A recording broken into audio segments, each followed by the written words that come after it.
આપ સર્વોને હેતપૂર્વક જય શ્રી સ્વામિનારાયણ। આજની સત્સંગ કથા વાર્તા નિજ મંદિર સાવરકુંડલા પવિત્ર ચાતુર્માસમાં આપને શ્રીમદ ભાગવતના દશમ સ્કંધની કથા સાંભળશું। અધ્યાય 31। ગોપીઓ બોલી, ઓ વહાલા કૃષ્ણ, આપના જન્મથી વ્રજ સર્વોત્કૃષ્ટ બન્યું છે અને તેથી જ અહીં લક્ષ્મી સર્વદા રહે છે। આમ અહીં બધે આનંદ છવાયો છે, પણ કેવળ આપ માટે જ પ્રાણોને ધરતી આપની દાસી અમે દિશાઓમાં આપને શોધીએ છીએ, માટે આપ અમને દર્શન દો। ઓ સંભોગપતિ, ઓ ઈચ્છિત આપનાર, અમે તમારી અવેતન દાસીઓ છીએ। શરદ ઋતુના સરોવરમાં સુંદર રીતે ખીલેલા શ્રેષ્ઠ કમળના ગર્ભની શોભાને હરતી દ્રષ્ટિ વડે નિષ્કામ ભાવે સેવા કરતી અમને તમે ઘાયલ કરો છો, તેથી આ લોકમાં અમારો શું નાશ થતો નથી? કદાચ શ્રીકૃષ્ણ કહે, તમે ભલે મને શોધ્યા જ કરો, એમાં મારે શું? આનો ઉત્તર કહે છે કે કહેવાનો ભાવ એ છે કે જગતમાં કેવળ શસ્ત્રથી જ કોઈનો નાશ થાય છે એમ નથી, પણ દ્રષ્ટિથી નાશ થાય છે, અને તેવા પ્રકારનો તમે અમારો નાશ કરો છો, માટે દ્રષ્ટિથી હરેલા અમારા પ્રાણો પાછા આપી આપ અમને દર્શન દો।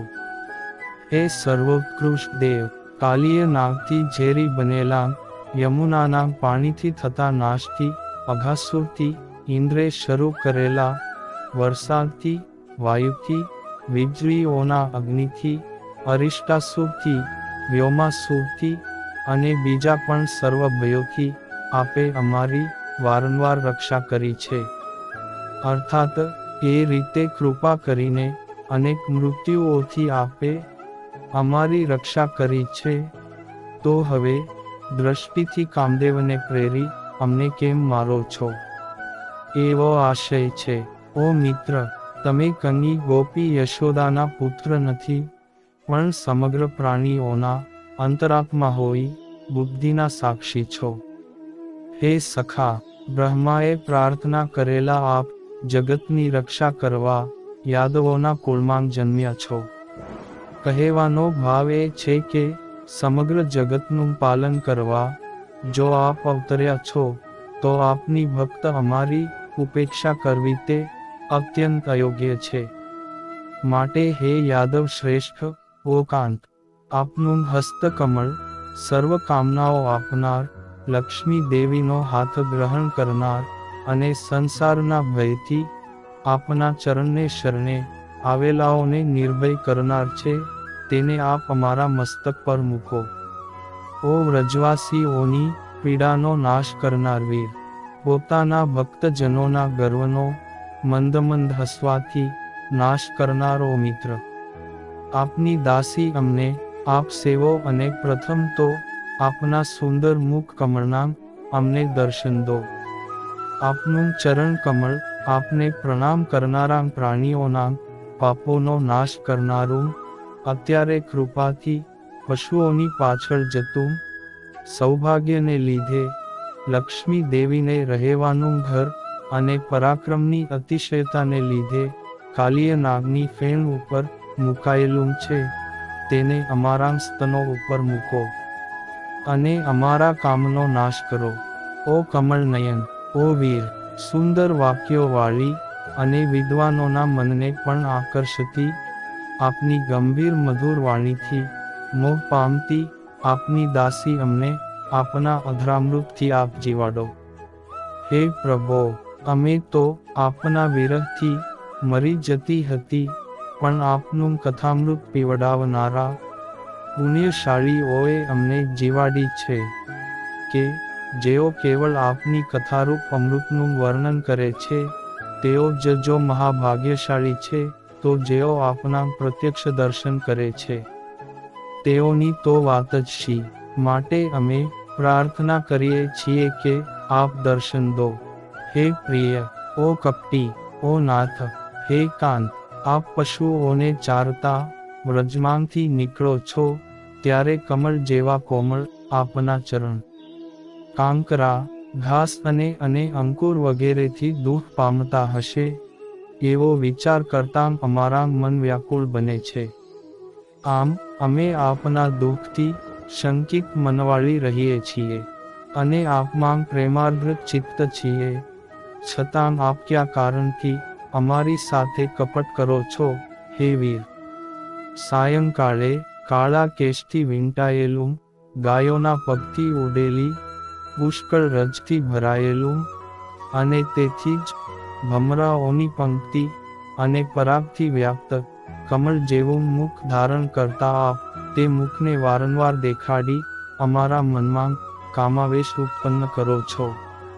પણ અંગનો સંગ કરવા દેતા નથી, આવા કપટી છો. માટે મનોવ્યથાનો નાશ કરનાર, હે રમણ, પ્રણામ કરનારાઓને કામનાઓ આપનાર, બ્રહ્માએ પૂજેલું, પૃથ્વીને શોભાવનારું, આપત્તિ કાળમાં ધ્યાન કરવા યોગ્ય અને સેવા સમયે પણ અત્યંત સુખકારક આપના ચરણ કમળને અમારા સ્તનો ઉપર મૂકો, અને અમારા કામજ્વરને શાંત કરો. વળી હે વીર, આપનું અધરામૃત સંભોગ સુખને વધારનારું, શોકનો નાશ કરનારું, સ્વર સંગીત ઉત્પન્ન કરતી વેણુએ તે સારી રીતે ચુંબન કરેલું છે, અને મનુષ્યોને બીજી ચક્રવર્તી વગેરેના સુખ ઉપરની સર્વની ઈચ્છા ભૂલાવી દેનારું છે. તે અમને આપો. આપ દિવસે વનમાં વિચરો, એક ક્ષણ પણ આપને ન જોતાં દુઃખ થાય છે, અને એક ક્ષણ પણ આપને જોતાં સુખ થાય છે. આથી અમે સર્વ સંગ છોડી સંન્યાસીઓની પેઠે આપની પાસે આવ્યા છીએ. ત્યારે આપ અમારો ત્યાગ કરવા કેમ તૈયાર થયા છો? એમ દયાજનક સ્થિતિ એ ગોપીઓ માટે, હે અચ્યુત, અમે અમારા પતિઓનો, પુત્રોનો, સાસરિયાનો, ભાઈઓનો તથા સગાં સંબંધીઓનો ત્યાગ કરી આપની પાસે આવી છીએ, અને આપના ગીતથી મોહિત છીએ, તે આપ જાણો છો. છતાં હે કપટી, આ રીતે રાત્રિના સમયે પોતાની મેળે આવેલી સ્ત્રીઓને આ વિના કોણ તજે? માટે આપે તજેલી અમને આપના પૂર્વ દર્શનના કારણે જે હૃદયરોગ લાગુ થયો છે, તે રોગની આપનો સમાગમ આપીને જ આપ ચિકિત્સા કરો. એકાંતમાં આપની સાંકેતિક ચેષ્ટાઓ, તેથી થયેલા કામનો ઉદય, આપનું હસતું મુખ, પ્રેમભરી દ્રષ્ટિ, અને લક્ષ્મીના નિવાસરૂપ આપની વિશાળ છાતી, આ બધું જોઈ અમારી સ્પૃહા અત્યંત વધી જાય છે, અને વારંવાર અમારું મન મુગ્ધ થઈ જાય છે. ઓ કૃષ્ણ, આપનું પ્રાકટ્ય વ્રજવાસીઓનાં તથા વનવાસીઓનાં સર્વનાં દુઃખોનો સમાન રીતે નાશ કરનારું અને સર્વના મંગળરૂપ છે. માટે આપની ઝંખના વાળા મનવાળી અમને તે અતિ ગુપ્ત ઔષધ થોડું પણ આપો, કે જે આપના સ્વજનોના હૃદય રોગને દૂર કરનારું છે.